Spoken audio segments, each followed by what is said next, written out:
baik-baik manusia.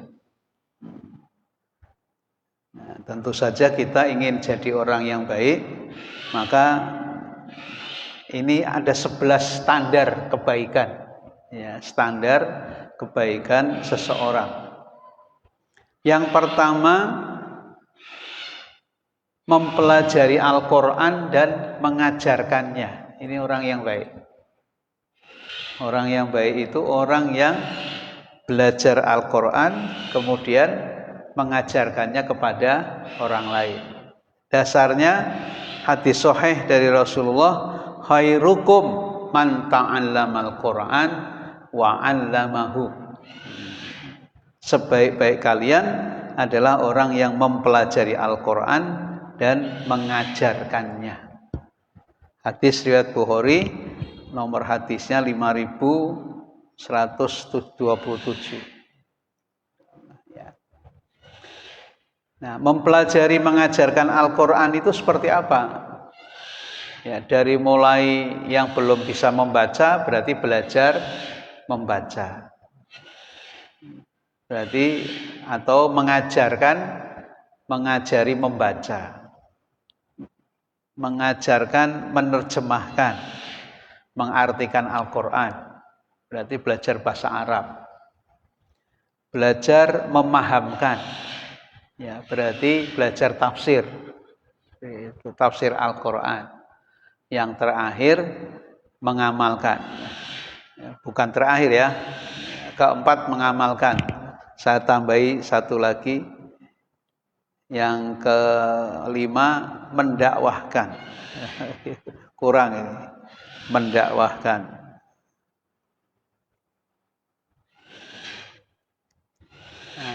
Yang kelima mendakwahkan. Jadi kalau sudah mengamalkan baru disampaikan kepada yang lain. Nah, itulah sebaik-baik manusia.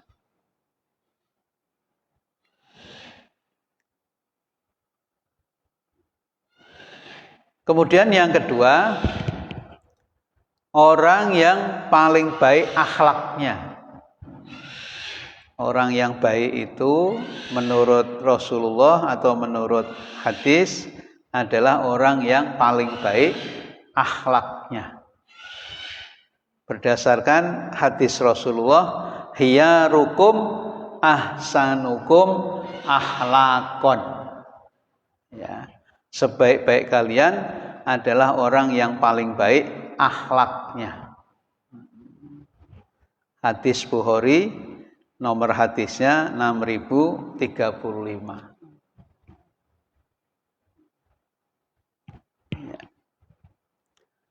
Nah, yang baik akhlaknya itu seperti apa?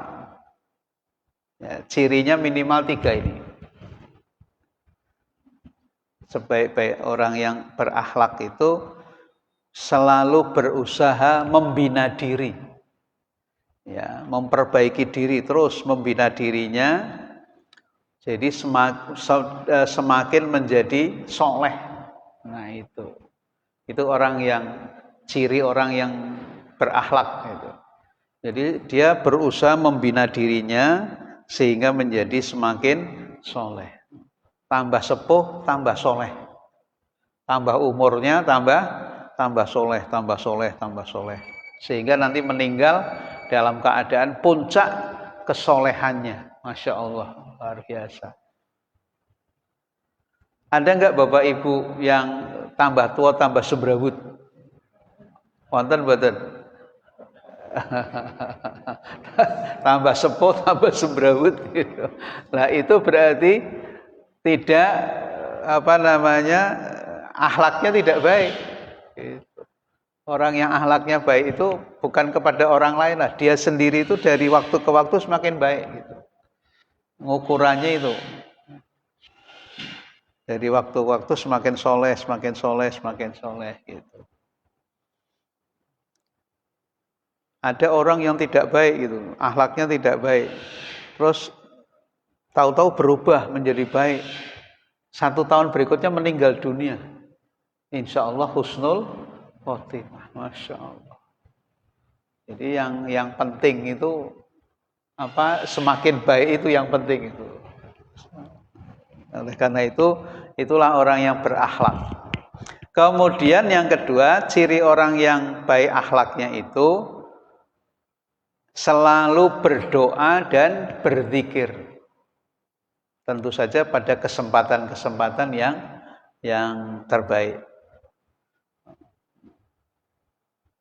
Tidak tidak meremehkan doa. Dia selalu berdoa di waktu yang terbaik, dalam keadaan yang terbaik, di tempat yang terbaik. Dan selalu berzikir. Berzikir itu ingat Allah. Ingat Allah.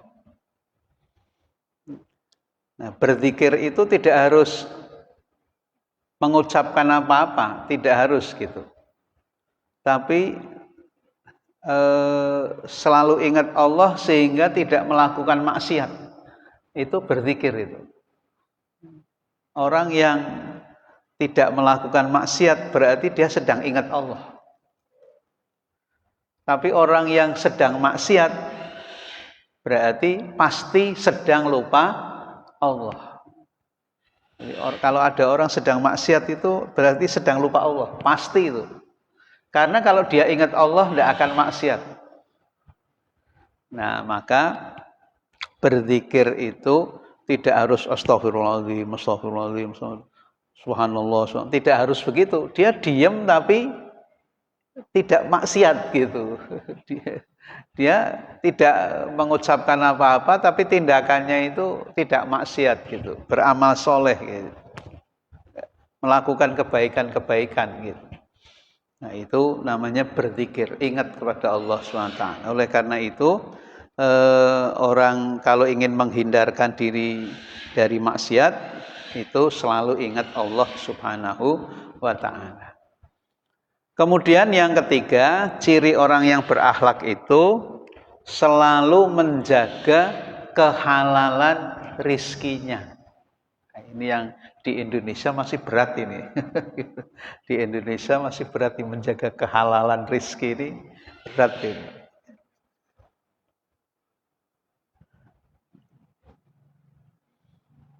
Jadi Bapak Ibu, orang yang akhlaknya baik itu bisa memastikan bahwa yang dimakan, yang diminum itu halalan thayyiban.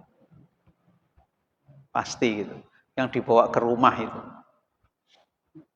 Jadi misalnya dapat duit yang tidak halal, dia tidak dibawa pulang. Tidak dibawa pulang. Yang dibawa pulang itu yang pasti halalnya. Nah, itu. Dan terkadang dalam kehidupan kan kita tidak bisa menghindar terkadang. Dapat sesuatu yang tidak halal. Sak kantor korupsi kabeh. Jenengan kecepretan.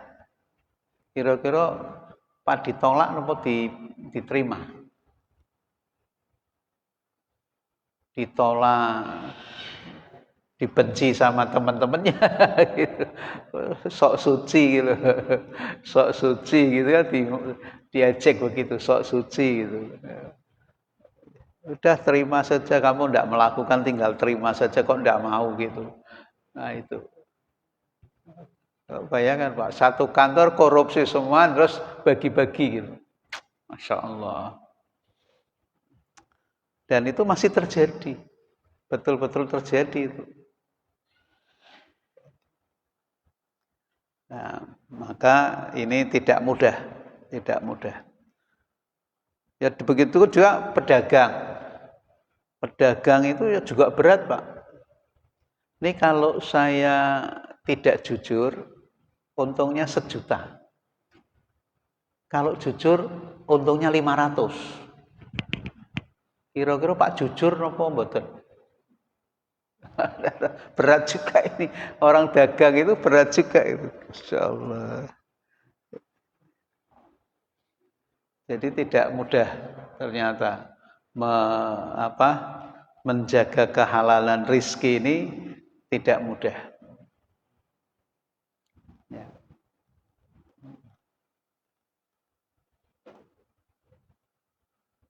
Maka tadi kalau dapat rezeki itu kira-kira tidak halal, tidak jelas gitu, sudah mampir masjid sedekahkan atau mampir rumah yatim sedekahkan.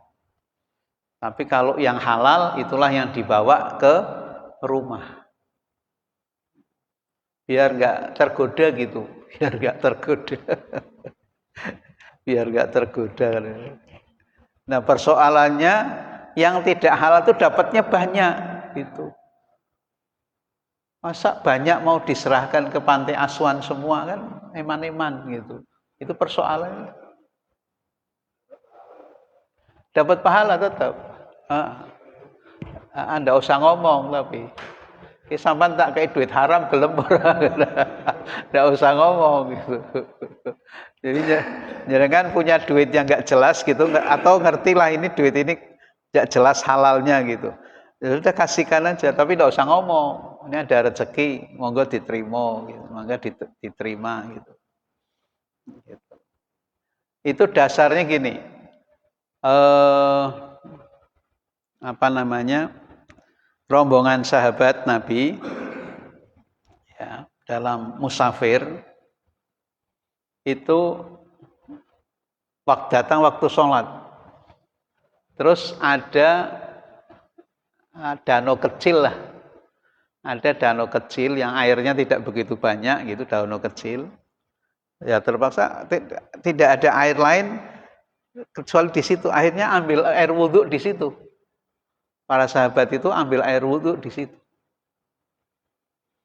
Nah, ada orang yang mau ikut wudhu di situ tahu. Tadi sebelum ini pada kesini wudhu, itu ada yang kencing di sini. Ada yang kencing di danau ini. Terus orang itu bertanya, ini saya kasih tahu enggak itu. Saya kasih tahu enggak dalam arti. Kalau saya kasih tahu berarti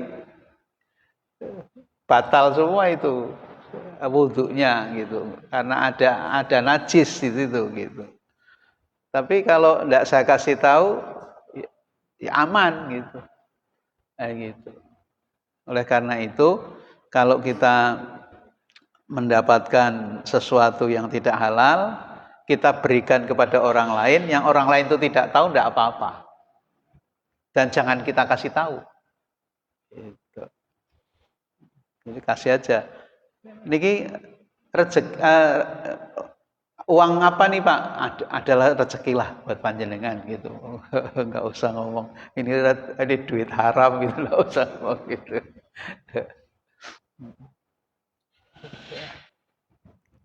Nah itu yang sebaik-baik akhlak. Ya, sebaik-baik akhlak itu 3, membina diri sehingga dari waktu ke waktu semakin soleh, selalu berdoa dan berzikir, selalu menjaga kehalalan rizkinya. Yang ketiga, orang yang paling baik, orang yang akhlaknya baik itu orang yang paling baik dalam membayar atau mengembalikan hutang. Jadi Islam itu mengajarkan nek duwe utang itu cepet-cepet dibayar, apalagi sudah jatuh tempo. Apalagi sudah jatuh tempo. Gitu. Hadisnya ini, khairukum ahsanukum qadhaan. Ya. Sebaik-baik kalian adalah orang yang paling baik dalam membayar atau mengembalikan hutang. Terkadang kalau hutang ini mau bayar itu eman-eman. Sudah ada duitnya juga masih nanti gitu. Kecuali utangnya sama bank, potong gaji nggak bisa ngapa-ngapain gitu. Kalau potong gaji, tapi kalau tidak potong gaji itu terkadang sudah janji sudah lewat lagi. Padahal sudah ada duitnya, tinggal bayar dan sudah jatuh tempo. Tapi kebanyakan orang biasanya tidak bayar. Panjenengan insya Allah punya pengalaman itu. Punya pengalaman. Orang utang nggak bayar, insya Allah panjenengan punya pengalaman. Insya Allah ya. Tapi kalau utangnya potong gaji gitu ya nggak bisa ngapa-ngapain. Tapi kalau yang utangnya nggak potong gaji gitu, itu biasanya kelewat. Ya. Nah, oleh karena itu amal ibadah atau amal soleh yang segera harus dilakukan adalah bayar utang. Salah satunya adalah bayar utang. Bayar utang harus disegerakan, apalagi memang sudah ada duitnya, apalagi sudah jatuh tempo. Nah, selain utang ada 5 perkara utama yang wajib disegerakan dalam ajaran Islam. Bertaubat setelah berbuat dosa.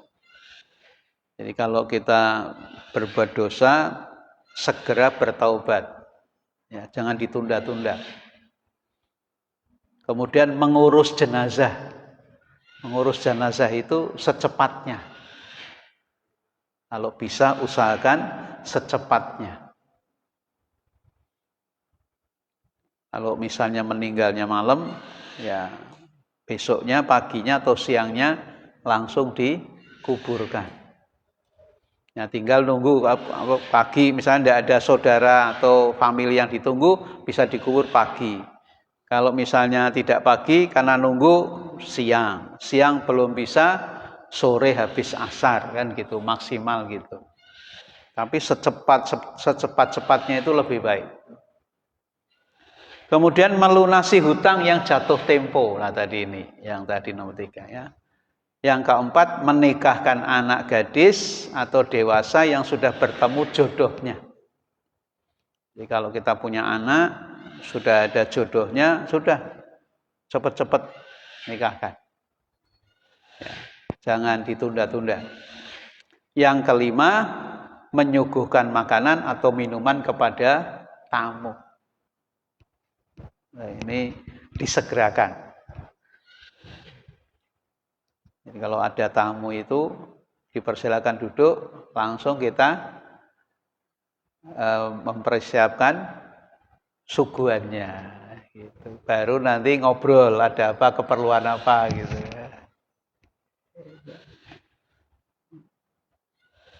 Nah, penundaan terhadap 5 hal di atas itu akan menimbulkan hal-hal yang kurang baik, bisa merugikan, bisa menjadi fitnah, bisa juga menjadi dosa. Nah, itu yang ketiga. Ya. Kemudian yang keempat, orang yang paling baik adalah orang yang paling bisa diharapkan kebaikannya dan aman dari keburukannya. Orang yang bisa diharapkan kebaikannya. Jadi utang prono-prono angel, tapi kalau kesana mesti dapat. Nah, itu namanya orang yang bisa diharapkan kebaikannya. Maka yang sekali membantu nanti terkadang banyak yang datang. Sekali membantu itu lalu banyak yang datang, langsung viral gitu. Jadi kan kalau mau minta bantuan kesana aja. Gitu. Karena mesti dikasih, kalau ke sana mesti dikasih. Nah, itu namanya orang yang paling bisa diharapkan kebaikannya dan aman dari keburukannya. Jarang menolak.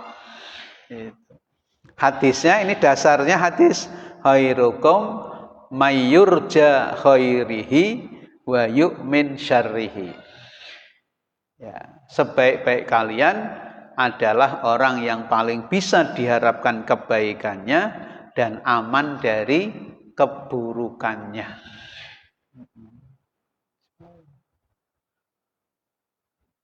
Itu yang keempat. Yang kelima, orang yang akhlaknya baik itu orang yang paling baik terhadap keluarganya. Orang yang paling baik terhadap keluarganya. Rasulullah bersabda, khairukum li ahli. Sebaik-baik kalian adalah orang yang paling baik terhadap ahli keluarganya. Nah, kalau sama keluarganya aja tidak baik, apalagi sama orang lain kan gitu. Logikanya kan gitu. Sama keluarganya aja tidak baik, apalagi sama orang lain. Jadi kalau sama keluarganya baik, maka insya Allah bisa diharapkan dengan orang lain juga bisa baik.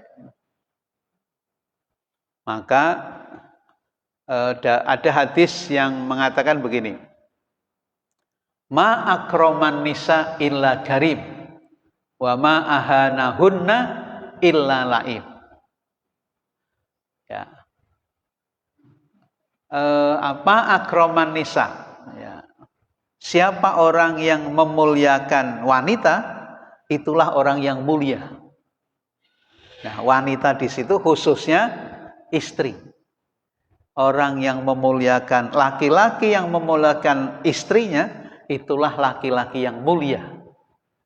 Tentu saja sebaliknya, orang yang menghinakan istrinya, itulah laki-laki yang hina.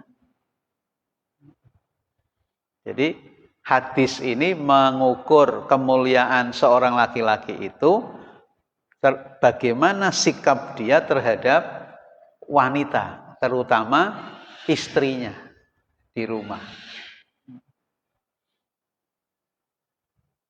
Ya, mungkin nanti bisa dikembangkan. Nah, memuliakan istri itu bagaimana? Nah, memuliakan istri itu bagaimana? Memuliakan istri itu, satu, memberi mahar yang besar. Memberi maharnya yang besar. Dulu waktu jenengan nikah maharin opo? Seperangkat alat sholat. Tapi wanita yang baik tidak minta mahar yang besar.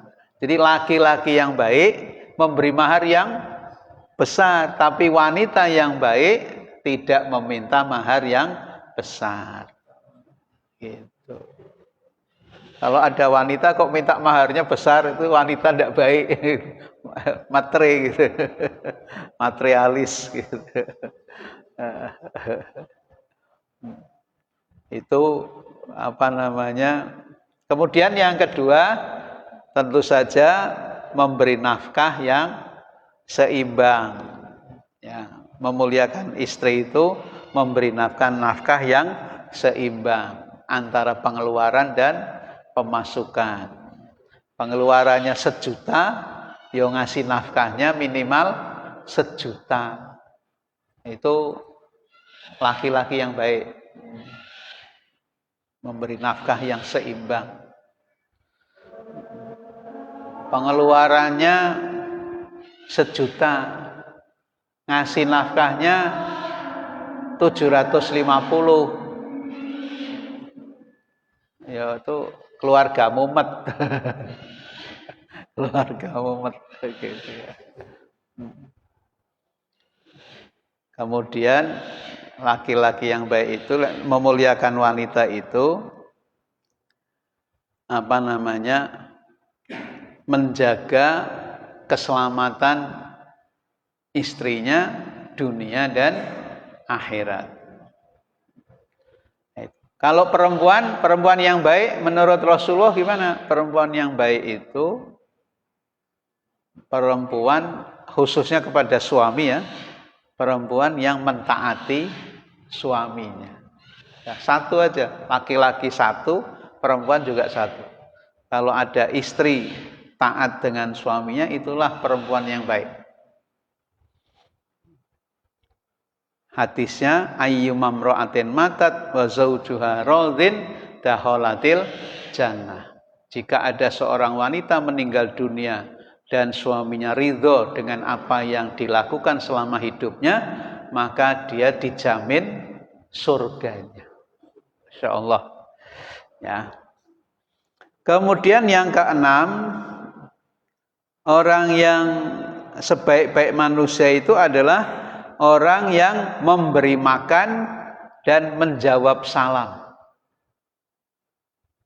Khairukum man it'amut ta'am wa raddus salam.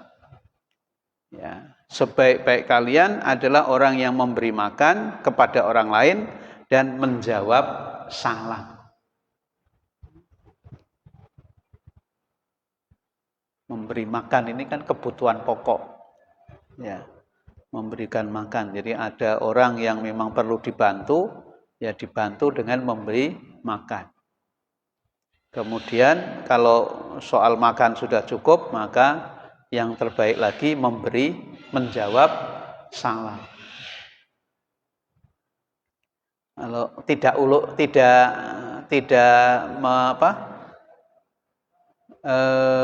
menjawab ya, yang wajib itu menjawab.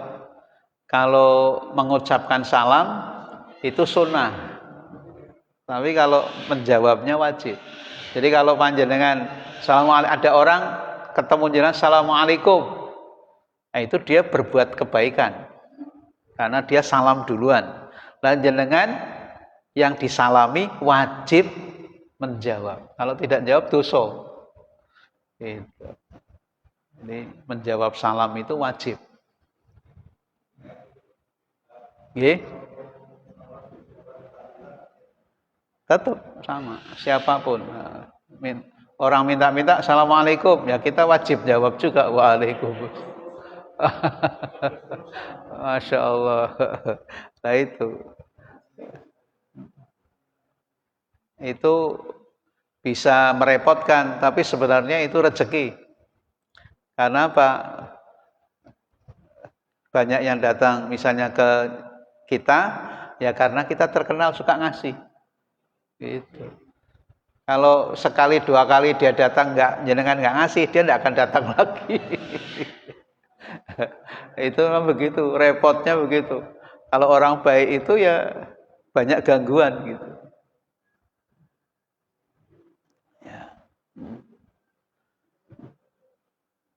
Di dalam hadis yang lain, Rasulullah menyampaikan, bukanlah seorang mukmin yang kenyang semalaman, sedangkan tetangganya kelaparan di sampingnya, padahal ia mengetahui. Jadi dia kenyang, tetangganya kelaparan, ngerti, tapi tidak memberi makan. Wah, itu jelek sekali itu. Maghrib ya? Kok cepat. Rasul. Kemudian yang ketujuh terakhir ini, sebaik-baik kalian adalah orang yang paling baik dalam meluaskan tempat bagi orang yang masuk dalam shaf, dalam sholat. Jadi kalau ada shaf masih kosong, dipersilakan orang untuk masuk. Saya kira itu Bapak Ibu, karena waktunya sudah habis. Mari kita akhiri dengan alhamdulillahirabbil alamin. Subhanakallahumma wa bihamdika asyhadu an la ilaha illa anta astaghfiruka wa atubu ilaik. Wassalamualaikum warahmatullahi wabarakatuh.